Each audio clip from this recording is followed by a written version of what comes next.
Okay, hi Okay. everyone. Sincere apologies for the break in transmission. We actually had a little technical hitch, but thank God we're back. Thank you very much, Olajumoke, for your help. I really, really appreciate. So at this point, I will hand over to Mr. Tosin. One beautiful thing that we always do in these knowledge sharing sessions is to involve people that have hands-on experience. So they are not just teaching you what they read in the book, they are teaching you what they have seen in the field. So feel free to ask your questions at the end of the session and pay attention, just as I said. Thank you very much, everyone. Apologies again for the breaking transmission. Mr. Tosin, please, you can take over now. Thank you. Okay, thank you so much. A very good morning to you all. Please confirm if you can you can hear me clearly. I'd like you to kindly confirm. I'd like to first of all thank God for the privilege to be here, acknowledging God, acknowledging NECA'S Global Certification Limited. Thank you for the invitation. Thank you for the opportunity to be part of this knowledge sharing session. I do not take it for granted. I'd like to appreciate Mrs. Chibuzo, the certification, start training manager. Thank you so much. And to everyone on call who made it to this KSS session for the month of November. The topic before us is management systems, internal audit, best practices, and common mistakes. Before I proceed, please, okay, I want to be sure that you can hear me clearly. Thank you so much for that confirmation. At the end of this presentation, this practical session, you should be able to understand the role and importance of internal audits in any organization. Number two, to be able to identify, you should be able to identify key best practices in conducting effective internal audits. Recognize common mistakes and how to avoid them. Learn to balance structure with flexibility in audits. And of course, promoting the culture of continuous improvement through internal audit. My name is Tosin, as I've been rightly introduced, so I won't waste much time on that. So internal audit of management systems are very crucial. Very crucial in ensuring that an organization's adheres to standards, regulatory requirements, and operational efficiency goals. So when this audit is effectively executed, these audits serve as powerful tools to identify areas for improvement, maintain compliance, and enhance the quality of processes. However, internal audit can face obstacles, limitations, if not approached strategically and professionally. So I'm going to start by looking at what is internal audit. What exactly is internal audit? And according to ISO 19011 guidelines for auditing management systems, that is the name of the standard, guidelines for auditing management system. It defines internal audit as an audit conducted by or on behalf of an organization itself for internal purposes. For internal purposes. this audit is often part of an organization's internal controls and continuous improvement efforts. So apart from the fact that it is required by the standard, organizations conduct internal audits for control purpose and for continuous improvement. So when it is conducted properly, it adds so much value to such organization. And it is so important that by the high-level structure of management system standards, this internal audit is a requirement from ISO 9001, which is quality management system. Under clause 9.2, the standard requires that there must be internal audit. To ISO 14001, which is environmental management system, again, under clause 9.2, there has to be internal audit. To ISO 45001, occupational health and safety management system, there has to be internal audit. 27,000, information security management system, there has to be internal. That tells you how important internal audit is for organizational improvement.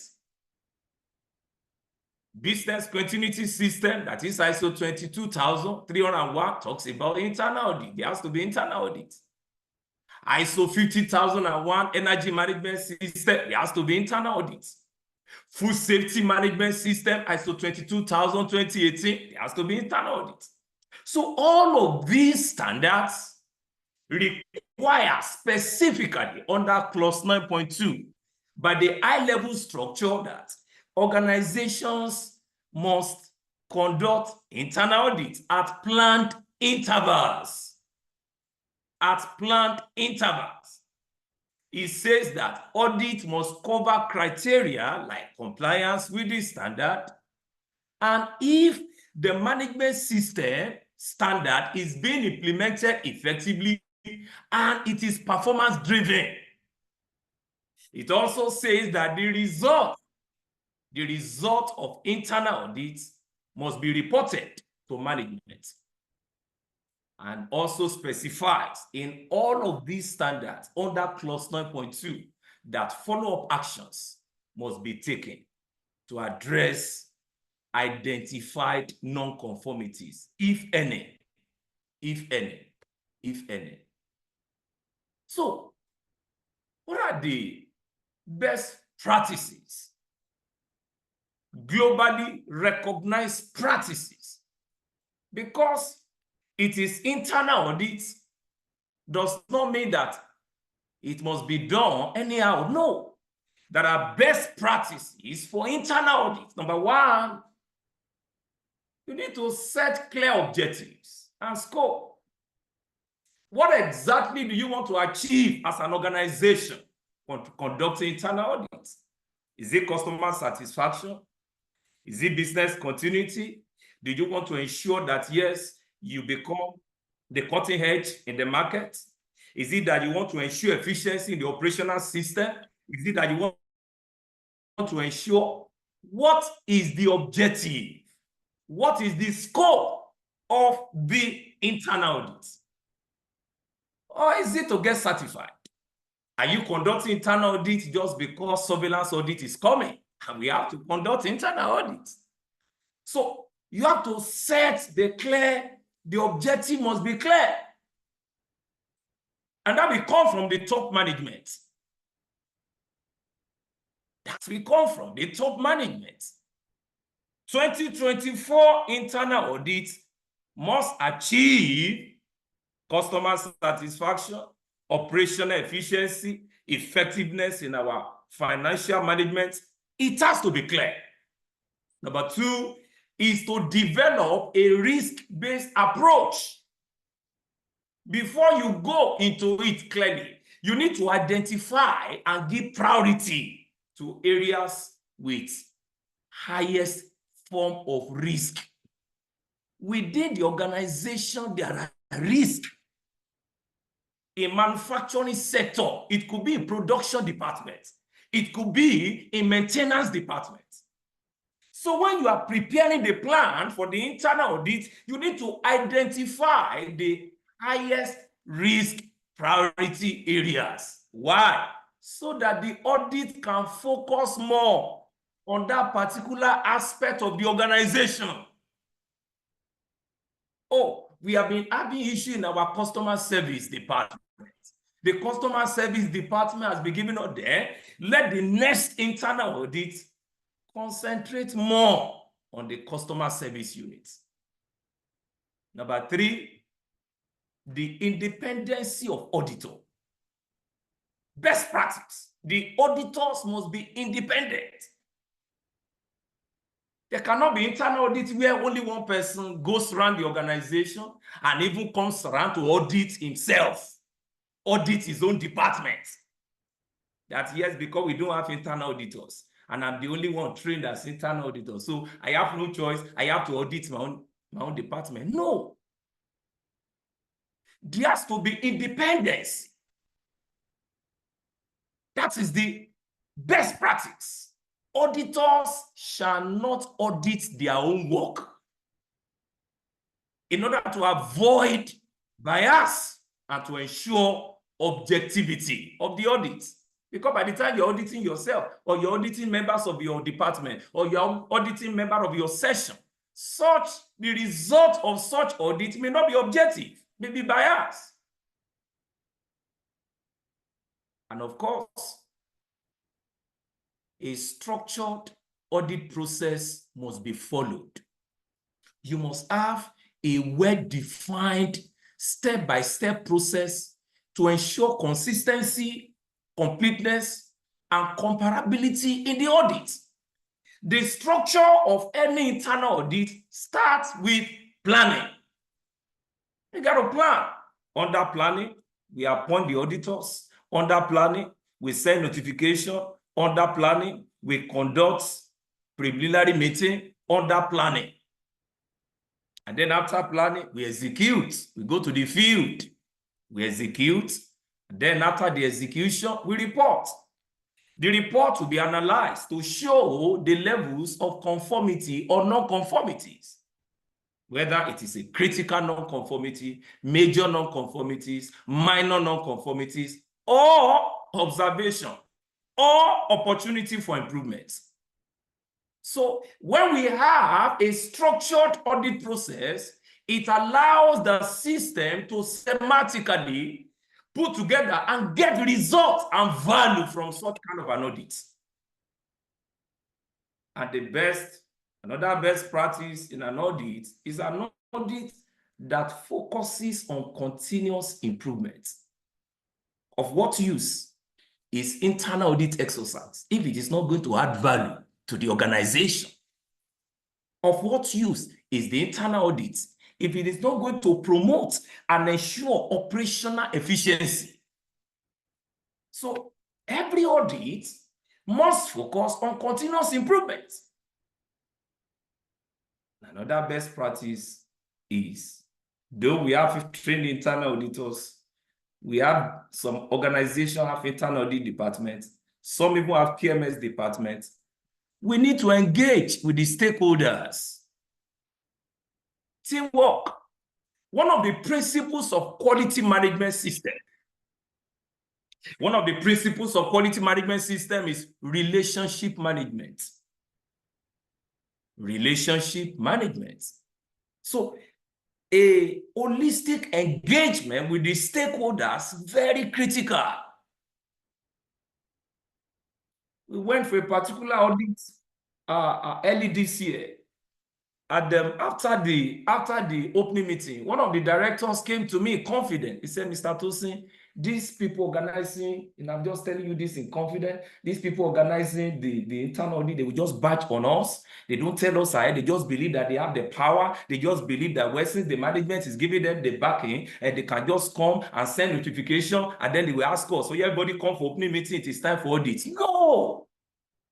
The people must buy into the process. That's when it can achieve results. The marketing department, the customer service, the procurement department, the finance department, you must engage them.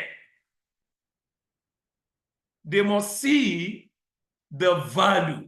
They must understand the benefits. They must understand what are they going to gain by going into another session, days of internal audits. Those are the best practices and many more because of our time. So let me go very quickly into common mistakes in internal audits. And if you can still hear me, I'd like you to put it there that Mr. Tosin, we can still hear you clearly. Before I proceed, if you can still hear me clearly, kindly help me to do that. Put it on the chat box that Tosin, we can still hear you. Thank you. Thank you. Thank you. Thank you. Thank you. Thank you. What are the common mistakes in internal audits? Very common. Number one is lack of preparation. Lack of preparation. You didn't prepare enough. Auditors were not informed. We are busy. The audit came at a time that we just got a project. We have to mobilize to site. So, Mr. Tosin, we have quickly do your audit, go to your audit. We are traveling tomorrow. You have to do your audit now. Our company just got a contract and we have to mobilize everybody. Lack of preparation. Lack of preparation. And that is why there has to be a good, we have to agree. The management, we have to agree on a conducive time for the exercise to be conducted. Oh, second quarter will be fair. Oh, can we look at third quarter? That's why clause 9.2 says, clause 9.2, that internal audit shall be conducted at planned interval. So before we agree on planned interval, we must have looked at our calendar and look at it. Okay, this particular time is the best time for us to have activities will have gone down by that time. Number two, common mistake is overlooking non-conformities. Auditors may sometimes ignore, particularly the non-conformities coming from a friendly department in quotes. Oh, we will not write this particular one down. No, you just make sure that you do make sure that you correct it. Don't worry. And that non-conformity will be left unattended. And the risk will keep compounding. You cannot overlook any non-conformity. If there are, all non-conformities must be identified, categorized, and be reported for the purpose of systemic improvement. And another mistake is failing to document evidence properly. Failing to document evidence properly. At times when you look at internal audit reports, okay, that have been documented, and then you check through the reports, and it's not clear. And everyone in sales departments do not understand quality policy. All the reports of sales performance for year 2024 were not available. Meanwhile, in a real sense of it, it's only two, the one for the month of October and the one for the month of November that were not available. You now, in your reporting system, all the reports of sales performance for the month of for the year 2024 were not available. That's a wrong reporting system. You have to be very precise. You have to be very concise. You have to state exactly the date, the month, the person involved, and if possible, the department involved. You check some other reports, so vague, not detailed. And then we have not following up on corrective actions. In fact, there's a particular company. Internal audit was conducted in February. Internal audit in February with non-conformities. And then they were not closed until November. This is November, right? Till November. And they will tell you they are busy. We don't have time. We are busy. You left non-conformities after the audit that was conducted in February. And then till November. That's not a good management system. The standard says corrections and corrective actions must be carried out without undue delay. That's the way the standard puts it. Without undue delay. So, if you look at the procedure for your internal audit, the time for correction and corrective action must be clearly stated. Oh, within 1 month, all non-conformities must have been closed with resolution sheets. That's how it should be. Then another common mistake is over-reliance on checklists. Over-reliance on checklist. Checklist is a guide. According to ISO 19011 standard guidelines for auditing management system, it's a guide. It's to provide direction. It doesn't mean that you have to stay and be performing tick box auditing system. Is it available? Yes, you tick. You understood quality policy? Yes, you tick.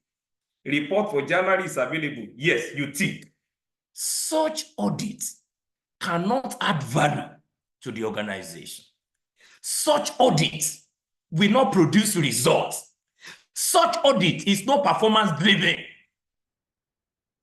The checklist you have with you is a guide. You can go out of the box.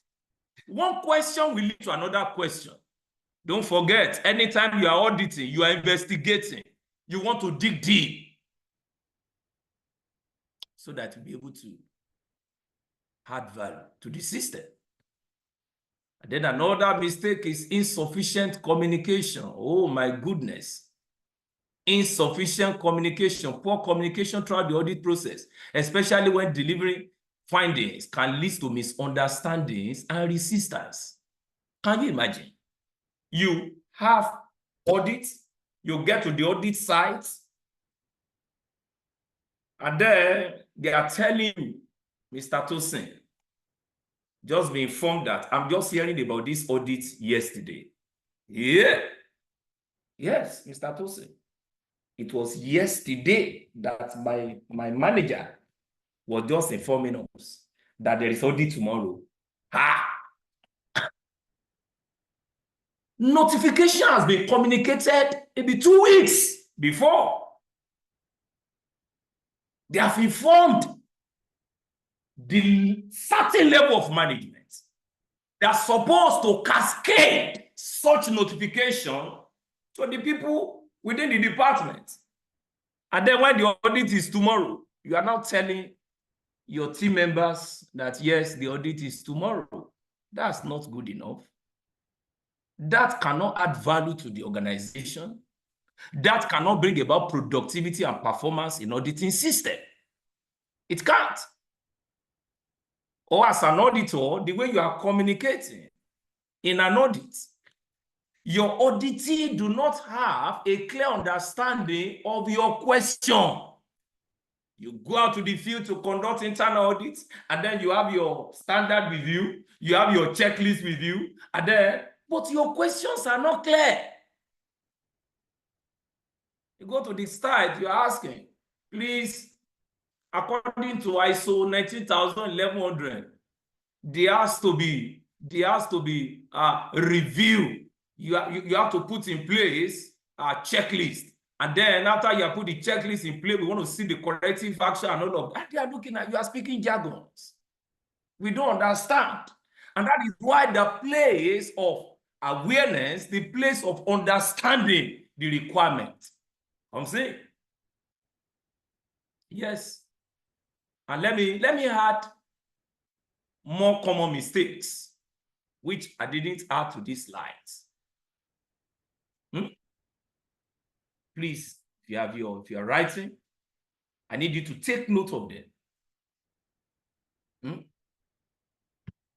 And this occurs when we have new auditors. Number one, in addition to what we have here, must find non-conformity mindset. Must find non-conformity mindset. That is, I will not leave sales department. Hey, I will not leave marketing department until I find non-conformities. That's an error. That's an error. A very big error. Why must you find non-conformity there? And it happens. Even the well-trained lead auditors, most times when they come to the site, they believe that what will they report to the certification body if they don't find non-conformities? How will they prove to the people that sent there that we couldn't find non-conformity? That's a very unprofessional approach. As auditors, when you are auditing, what you are looking for is conformance. Let me repeat that. When you are auditing, what you are looking for in any system is what? Conformance. However, in the process of looking for conformance, they are bound to be non-conformance. So when you set out, either as lead auditor or internal auditor, you are going to look for conformance. Because whether you believe it or not, before the advent of ISO, that particular system has been working. That system has been generating revenue for them, has been yielding performance. So you coming in, it's not for you to come and look for the loopholes. You are there to add value. Very, very, very poor mistake. Number two is management threats on any department with non-conformities. Hey, that means you won't see improvement in such system. Management will send memo. After this audit, any department with 5 non-conformities will receive query. For what? For what? Why is the audit? The non-conformity shows that this is an opportunity to improve that department. This is an opportunity to improve that system. And that's why most times you begin to see resistance. When you get to the field, they'll be telling you, no, you can't write it, Mr. Tosin. You can't write it down. You can't write it down. If you write it down, they would, because there is an instruction that came from the top management that any department that has 5, 2, 3 non-conformities will be queried. That's wrong. Very wrong. Rather, you have to recognize the best performing departments, encourage them. Even if they have non-conformities, see non-conformities as opportunity for improvement. It's not an indictment. Another point is window dressing type of audits. Window dressing type of audits. We are auditing because surveillance audit is coming. We are auditing because we want to get certified. Yeah? We are auditing because we just want to have record. Because according to clause 9.2, when certification auditor comes, they will have to check our file and see that we have conducted internal audit. We have had our management review meeting. That's wrong. You are not auditing purposely because you want to satisfy the external auditors when they come. You are auditing to improve your system. No wonder in some companies, even the people are tired of internal audits. Oh, those people, oh my God, they are coming again. Oh, because it's no longer interesting. It's no longer interesting. They now see internal auditors as organization police. They have come to catch us. Another common mistake is lack of training and retraining, especially of internal auditors. And they will tie it to cost. That yes, because we are trying to cut costs. The knowledge must always be updated.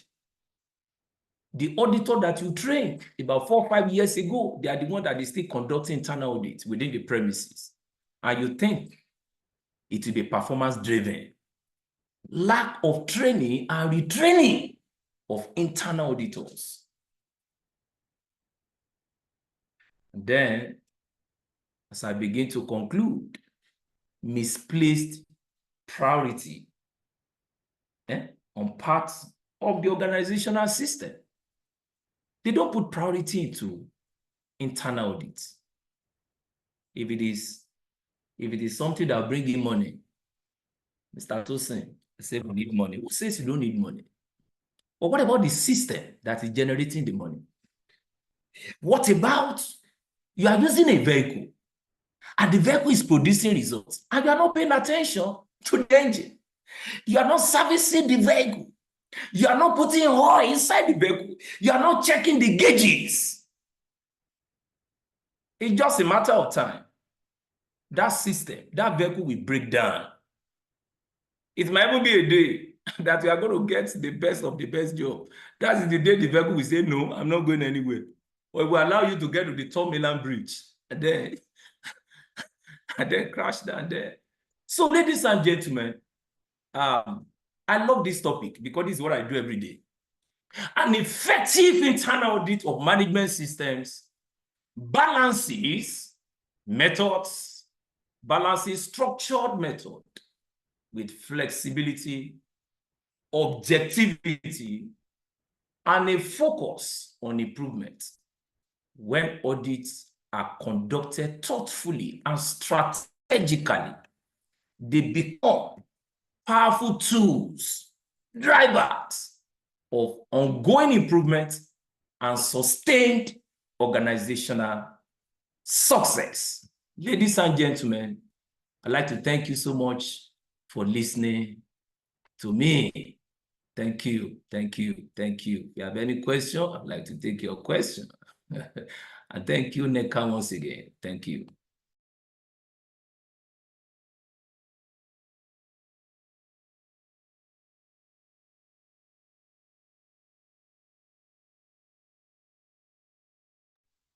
Okay, thank you very, very, very much, Mr. Tosin. We appreciate you so much for taking out time to share this knowledge with us. It really means a lot to us. And for an external auditor, I must say that for each time we have a knowledge sharing session, I always have one new thing to take home.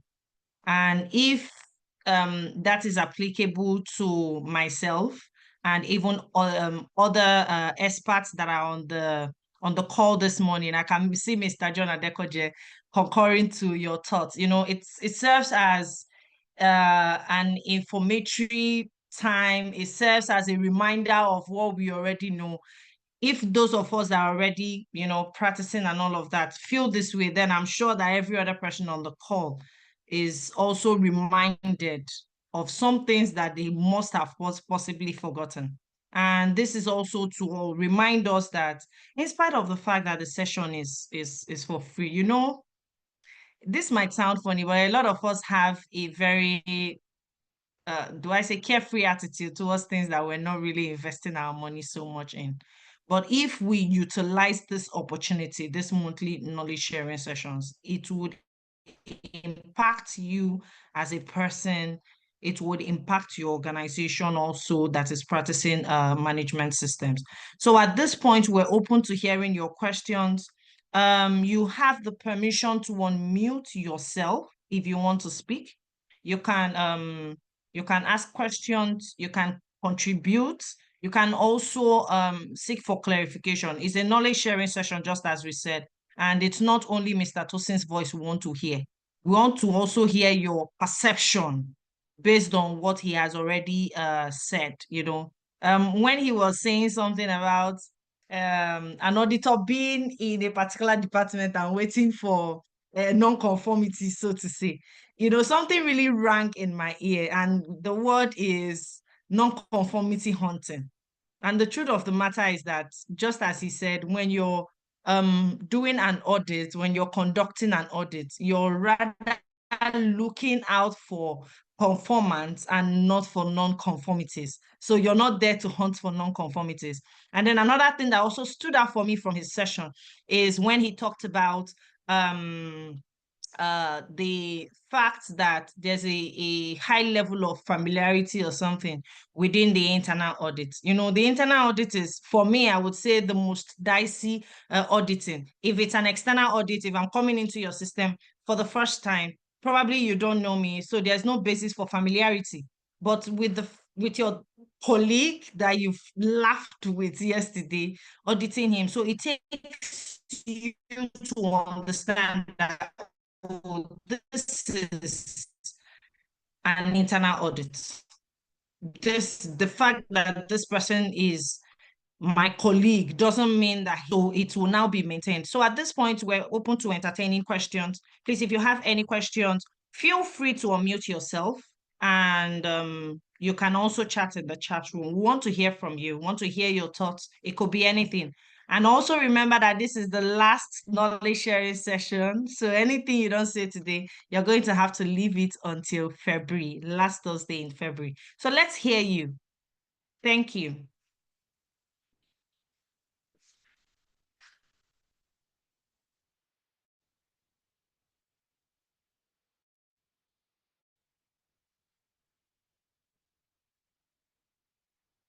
Hi, Augustine. I can see you're unmuted. Do you want to say something?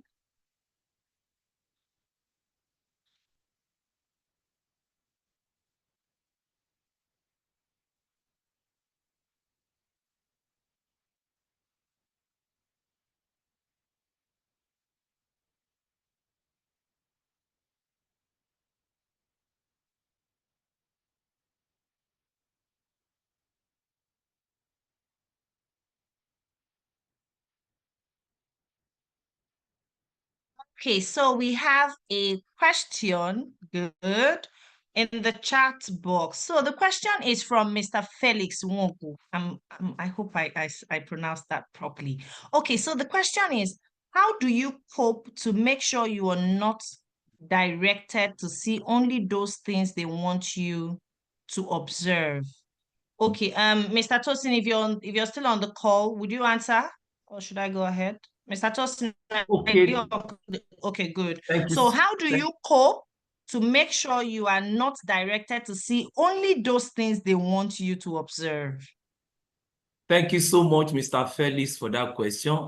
Please, I wanted to confirm if you can hear me clearly. We can hear you clearly, Mr. Tosin. Please go ahead. Very good. When you are auditing, management system audits, there is a standard you are benchmarking against.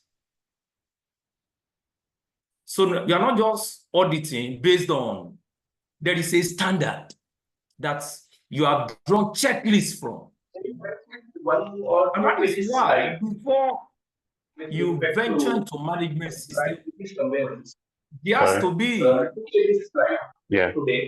proper, sorry, Mr. Balogun Aliu, thank you.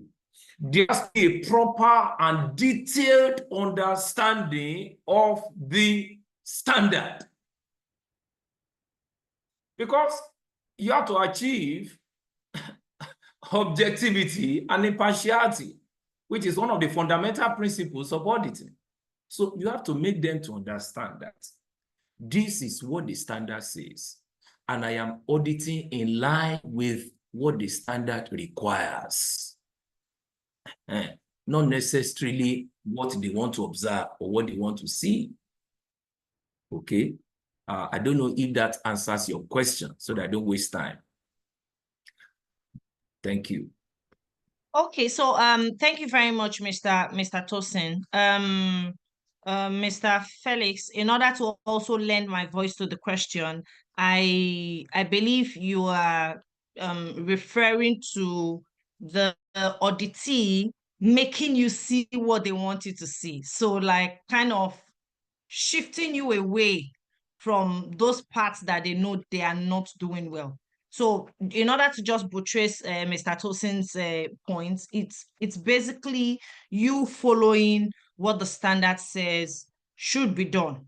So in a case the standard says internal audit should be done at planned intervals, you're looking at possibly what does their own internal procedure say, you're matching it to the evidence they have. Have they really done internal audits within a defined time? What is the defined time? Have they done it, and all of that? So if you're able to follow strictly the standards expectations together with their laid down procedures and stick to what you want to see, it's actually going to help to guide you through the right path.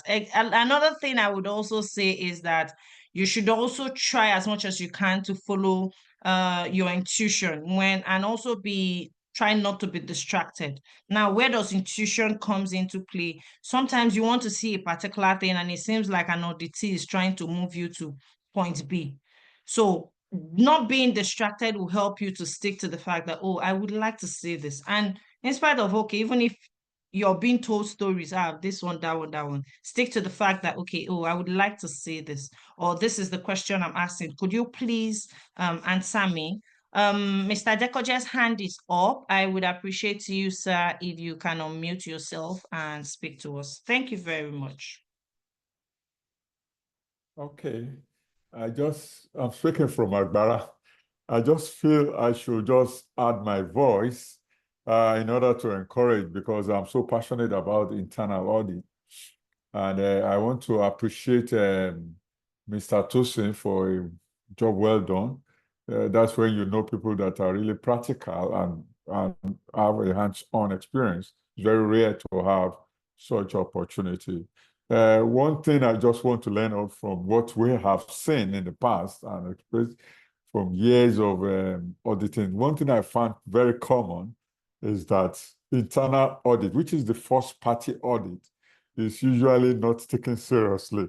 But even if you have up to 20 internal auditors in an organization, they don't take it very seriously. I want to advise that when you have planned schedule, even if it is twice in a year, that the organization has planned from their quality manual that they will be doing the audit, the internal audit, right? It should precede the management review, just like as our facilitator has said today. But they should take it more seriously, as if it is a third-party audit. You understand? I think that is what I have always seen, that, just try to, it's our own. There shouldn't be, there's a lot of levity, but it should be taken much more seriously, as serious as the third-party audit or second-party audit are taken. That's just the encouragement I want to pass on. Thank you. Okay, thank you very, very much, Mr. Dekoje. We really, really appreciate you creating time in spite of your busy schedule to be able to join. Please, the floor is still open. If you have any questions, any suggestions, contributions to this topic, please let us hear you. Thank you.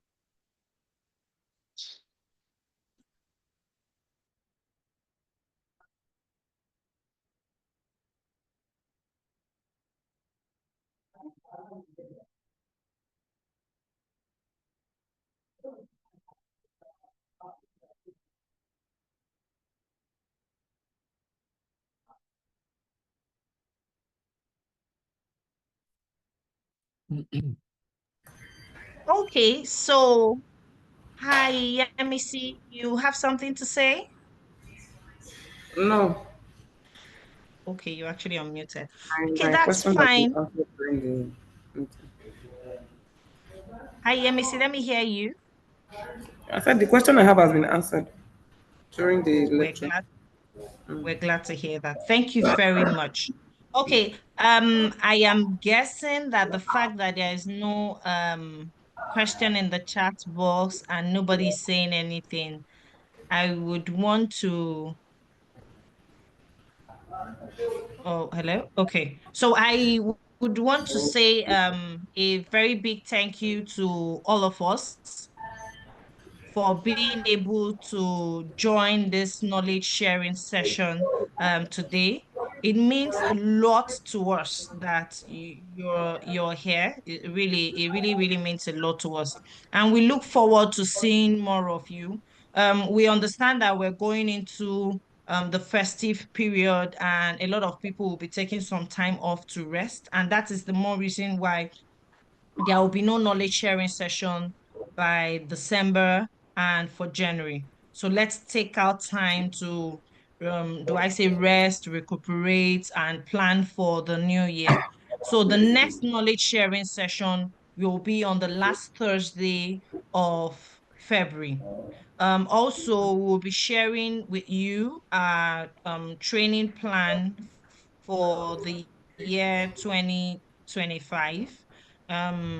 This would include the schedule for both the knowledge sharing session and also our paid trainings that are coming up next year. And please note that aside the trainings that are listed out in this training plan, we're also open to engage with you in any training in that is ISO related or business continuity related that you might have. We're open to implant trainings. We're open to come to your organization. As a matter of fact, I really look forward to seeing all of us one day. And there is an icing on the cake which we are planning for the knowledge sharing session by the end of next year. So when you receive the training plan, you're going to see the plan for the year. And we look forward to seeing you. This is us wishing you a Merry Christmas and a Happy New Year. We really hope you take out time to rest, and we hope to see you by the last Thursday in February. If within this time you have any need to reach out to us, please and please feel free to reach out to us. I believe that for all of us that are here that are registered on the platform already have our contacts, already have our social media handles. We're on LinkedIn and Instagram at NGCL or NGCL Nigeria. So feel free to reach out to us and would attend to any question or concerns that you might have. The recording of this session will be available on our YouTube channel. The link will be sent to you via email. So you can also do well to go and rewatch. Maybe you missed any part. Maybe you just want to regurgitate the whole training session. You also feel free to share with your friends, share with your colleagues, let them learn. We can't be hoarding knowledge. So at this point, I want to say thank you very much again. A special thank you to Olajimoke for your help earlier. I really appreciate Mr. John Adekoje. It means a lot to me that you're in sight and you still created time to say hello to us. Mr. Tosin, I appreciate you big time. I appreciate every one of you. You're the real MVPs. Thank you very, very much. We look forward to seeing you again by next year, February. Until then, stay strong and Okay, sir. have a restful holiday. Not Bye. early, you can't check any time. Emma, what before 10:30? Laro. Before 10:30. Or something, anything from 3. Okay. 30, 33.